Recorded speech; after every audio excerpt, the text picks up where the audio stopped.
Bonjour, et bienvenue sur Film Résumé. Aujourd'hui je vais vous montrer un film nommé Nanikam. Attention, spoiler à venir. Prenez soin de vous, et bon visionnage. Le film commence par montrer Linda et Mark qui sortent dîner et laissent leur fille Chloé à sa nounou Barbara. Alors que Linda et Mark profitent de leur temps ensemble au restaurant, leur fille Chloé demande à Barbara de lui préparer un mac and cheese. Cependant, lorsque Barbara est en train de faire bouillir de l'eau pour les pâtes, on peut clairement voir qu'elle semble un peu ailleurs. Elle semble soudainement confuse et commence à perdre le fil. Pendant ce temps, la naïve Chloé lui propose de l'aider dans la cuisine. Alors que Barbara semble perdue dans sa tête, la jeune fille finit malheureusement par se brûler la main avec l'eau bouillante.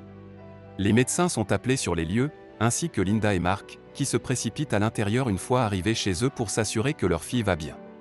Barbara s'excuse abondamment et, selon un ambulancier, il semblerait qu'elle souffre d'Alzheimer et qu'elle ne soit plus apte à garder un jeune enfant. Plus tard dans la soirée, Linda a du mal à accepter l'idée de quitter son emploi pour s'occuper de Chloé à plein temps. Le couple discute de la possibilité de trouver une nouvelle nounou pour Chloé, mais aucun des deux n'est sûr de la personne qui conviendrait le mieux. Mark mentionne qu'ils ne sont qu'à quelques semaines de terminer leur deuxième maison, ce qui couvrira leurs frais si Linda quitte effectivement son emploi à l'avenir. Le lendemain matin, Mark est en train de réparer leur deuxième maison, tandis que Chloé se promène et finit par jouer avec ce qui ressemble à un pistolet à clous.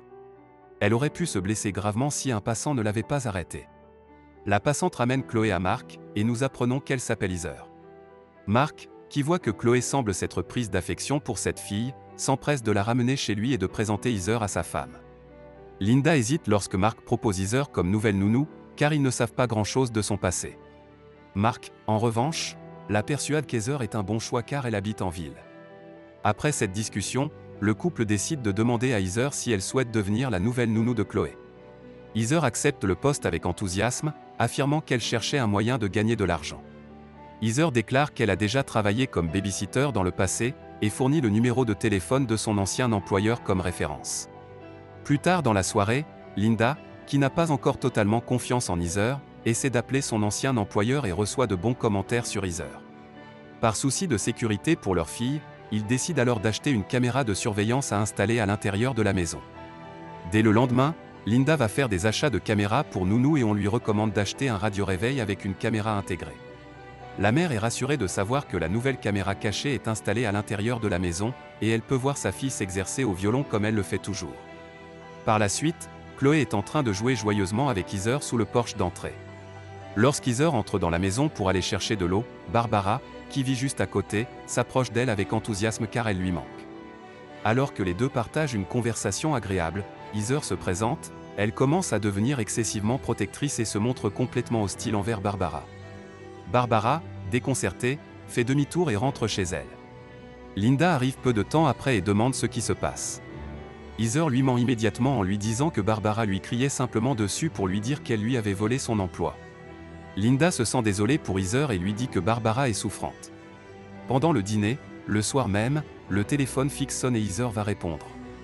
Il s'avère que l'appelant est Barbara, qui s'excuse une fois de plus pour l'incident d'il y a quelques jours, au cours duquel de l'eau bouillante s'est répandue sur la main de Chloé.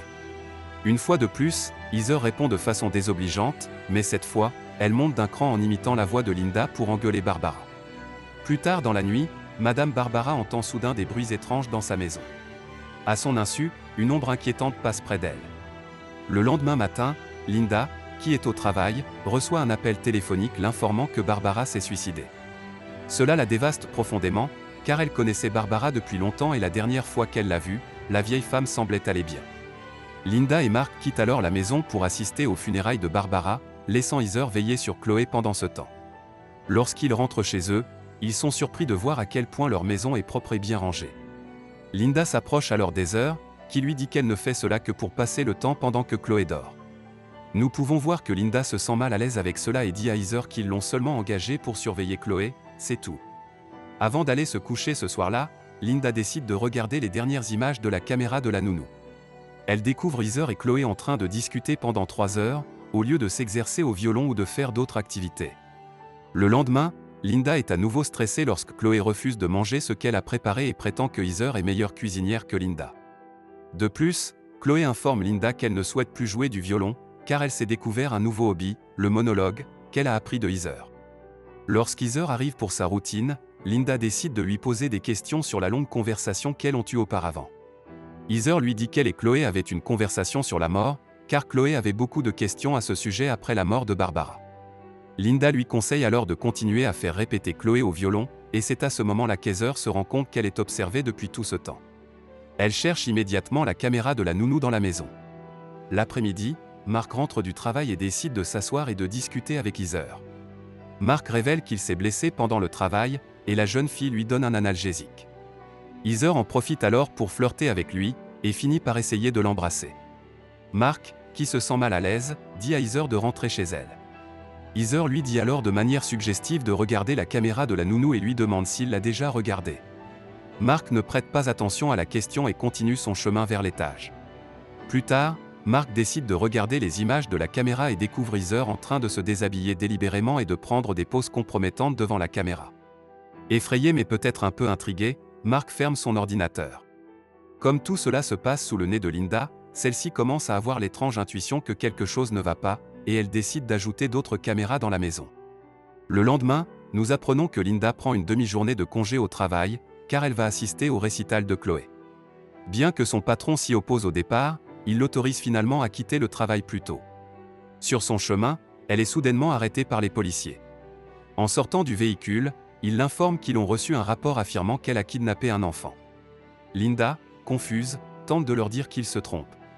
Les policiers l'emmènent alors pour l'interroger, et ne la laissent partir que bien plus tard dans la nuit, ce qui signifie qu'elle a manqué le récital de sa fille. Chloé pique une crise de colère, car elle est déçue par sa mère, tout comme Mark. Linda tente d'expliquer qu'elle s'est fait arrêter par les flics, mais Mark ne veut pas accepter son excuse. La mère a l'intuition que cela a quelque chose à voir avec Heather. Linda essaie d'appeler l'ancien employeur d'Heather, ce qui révèle qu'il s'agit du propre numéro de téléphone d'Heather, qu'elle rejette aussitôt.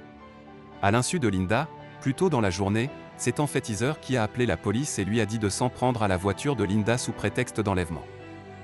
Linda essaie de vérifier toutes les vidéos enregistrées à partir des caméras des nounous plus tard dans la nuit, et découvre qu'elles ont été effacées.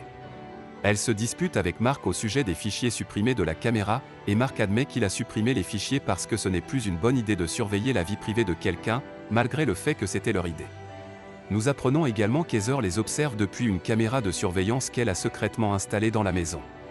De plus, elle les observe depuis l'endroit où elle vit secrètement, à savoir la deuxième maison de Mark et Linda, toujours en rénovation. Le lendemain, Linda commence à chercher toute information concernant l'identité de Heather avec l'aide du vendeur de caméras. Elle appelle son téléphone fixe et laisse un message disant qu'elle sera chez elle tard ce jour-là. Pendant que Linda fait ses propres recherches, Mark rentre chez lui et est accueilli par Heather, comme d'habitude. Celle-ci fait asseoir Mark et le drogue avec un verre jusqu'à ce qu'il s'assoupisse, puis se met à flirter de nouveau avec lui. Alors que Mark s'efforce de garder son esprit cohérent, Heather se met à divaguer sur une supposée relation entre elle et Mark, et sur le fait qu'elle veut qu'il quitte sa femme pour elle. Pendant ce temps, les recherches de Linda l'amènent chez les parents d'Heather, qui l'accueillent à l'intérieur et lui montrent des photos de leur fille dans des tenues légères, qui n'auraient pas dû être appropriées pour une personne de l'âge d'Heather. Le père la complimente sur sa beauté et dit qu'il l'aime bien dans cette tenue. Linda leur dit alors que la fille sur la photo n'est pas Heather qu'elle recherche, et rentre chez elle, au moment où la mère lui dit de ne pas ramener Heather à son père. Nous ne savons pas avec certitude ce qui se passe ensuite, si ce n'est que lorsque Linda rentre chez elle plus tard dans la nuit, elle trouve Mark déjà au lit. Le lendemain matin, Linda propose à Mark de renvoyer Heather, car elle a un mauvais pressentiment à son sujet et que, depuis qu'ils l'ont engagée, des choses étranges se produisent autour d'eux. Mark ne discute pas, et il laisse Heather partir. Plus tard dans la journée, Linda est sur le point de faire une présentation importante au travail. Mais à l'improviste, l'écran se bloque et diffuse une vidéo d'Heather en train de faire l'amour avec son mari. Furieuse, Linda rentre en trombe à la maison pour confronter Mark, et les deux se disputent violemment. Linda monte alors les escaliers pour aller chercher Chloé, mais à sa grande surprise, Chloé est introuvable. Ils appellent la police, qui les fait s'asseoir pour les informer qu'après une enquête, ils ont découvert que les parents de Heather que Linda a visités l'autre jour ne sont pas ses parents biologiques, mais plutôt ses parents adoptifs. Il s'avère que Heather était une orpheline. En entendant cela, les choses commencent à faire tilt dans l'esprit de Linda. Elle décide alors de vérifier la nanny qu'elle a installée dans la chambre de Chloé, où elle découvre Heather qui parle à la caméra et demande à Linda d'aller la voir sur le chantier de Mark. Linda se précipite à la maison, et trouve sa fille Chloé, avec son autre fille, Heather. Oui, vous avez bien entendu, Heather révèle finalement qu'elle est la fille de Linda, qu'elle a fait adopter il y a longtemps quand elle était plus jeune. Heather, qui se sentait trahi d'avoir été abandonnée, a décidé de concocter un plan élaboré pour ruiner la vie de Linda. Linda sort alors le collier qu'elle a mis à sa fille, lorsque celle-ci a été placée à l'extérieur d'un hôpital il y a longtemps. La mère explique qu'Heather ment puisque sa fille est morte dans un accident de voiture il y a 8 ans, lorsqu'elle a commencé à la retrouver et à récupérer le collier. Les deux femmes finissent par se battre, Heather parvenant à mettre Linda à terre. Mark arrive peu après et tente de la raisonner, mais voici ce qui se passe, alors que Mark se vide de son sang sur le sol et que la petite Chloé pleure de peur, Linda se relève et se bat à nouveau avec Heather. Cette fois, Linda réussit à prendre le dessus, Heather tombe par la fenêtre, et Linda retrouve enfin sa fille. Cependant, la fois suivante où la caméra passe devant la fenêtre, Heather n'est plus là. Dans la scène suivante, il semble qu'un certain temps se soit écoulé, et nous voyons Linda, Mark et Chloé passer du temps ensemble et ils ont l'air heureux. Le film nous emmène ensuite dans une vue de l'intérieur d'un bus, où une vieille dame s'approche d'une femme tenant un bébé. Il s'avère qu'elle n'est autre qu'Heather. Et c'est là que le film se termine. Assurez-vous de vous abonner pour pouvoir regarder plus de résumés de films comme celui-ci. Merci d'avoir regardé.